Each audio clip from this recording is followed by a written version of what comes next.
హిందూ సంప్రదాయంలో ఏడాది మొత్తం ఎన్నో పర్వదినాలు, పండుగలు వస్తుంటాయి. వాటన్నింట్లో మాసశివరాత్రి కూడా ఒకటి. పరమేశ్వరుడిని భక్తి శ్రద్ధలతో ఆరాధించేందుకు అనువైన ఈ రోజుకు ఉన్న ప్రత్యేకత ఏంటో చూద్దాం. ఏడాదికి 12 నెలలు ఉంటే, ప్రతి నెలకు 2 ఏకాదశి తిథులు వస్తాయి.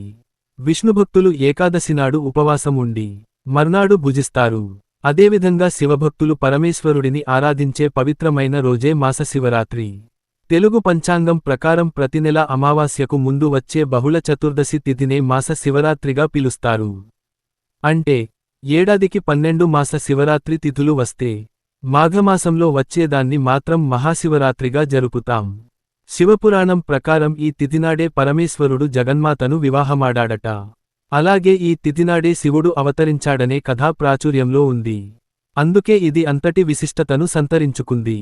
పరమేశ్వరుడికి ఎంతో ఇష్టమైన ఈ రోజున ఉపవాసం ఉండి, శివుడిని ప్రదోష వేళ పూజించడం తెలిసిందే. దీని వెనుక కారణం లేకపోలేదు. అమావాస్యకు ముందు కేతువు ప్రభావంతో చంద్రుడు బలహీనంగా ఉంటాడు.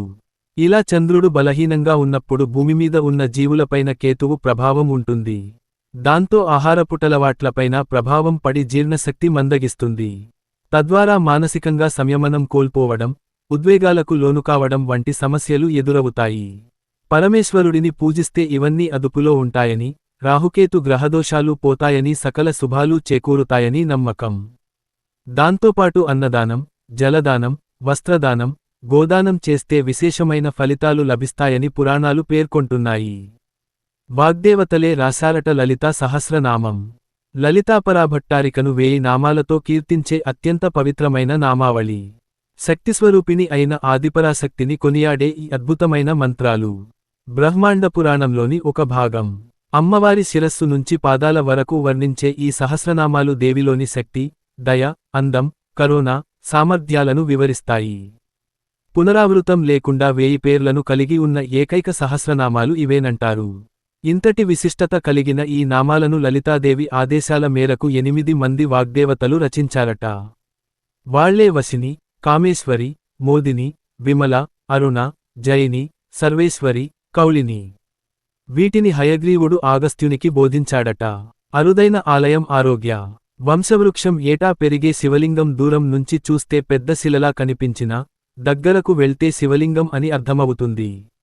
ఆరు బయట పచ్చని ప్రకృతి మధ్య స్వయంభువుగా కొలువుదీరిన ఈ శివలింగానికి కొన్ని వందల సంవత్సరాల చరిత్ర ఉంది.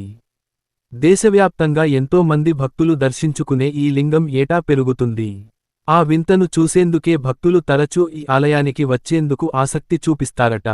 భూతేశ్వర్నాథ్ మహాదేవ్ ఆలయంగా పిలిచే ఈ మందిరం ఛత్తీస్గఢ్లోని గరియాబంద్ జిల్లాలో కనిపిస్తుంది. ప్రపంచంలోని అతి పెద్ద శివలింగాల్లో ఒకటిగానూ గుర్తింపు పొందిన ఈ స్వయంభువు లింగం ఒకప్పుడు చాలా చిన్నగా ఉండేదని, ప్రస్తుతం 20 అడుగులకు పైగా ఎత్తుకు చేరిందని చెబుతారు స్థానికులు.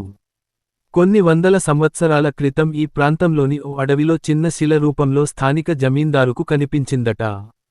ఆ విషయాన్ని ఆయన గ్రామస్థులకు చెప్పడంతో అంతా కలిసి ఇక్కడ పూజలు చేశారని, క్రమంగా పరిమాణం పెరుగుతుండటంతో అలాగే ఆరుబయట వదిలేశారని అంటారు. ఇక్కడకు వచ్చే భక్తులు పక్కనే ఉన్న మందిరాన్ని దర్శించుకోవచ్చు. శ్రావణమాసంలో, శివరాత్రి సమయంలో శివభక్తులు ఎక్కువగా దర్శించుకునే ఈ లింగానికి అర్ధనారీశ్వర లింగమని పేరు ఉంది.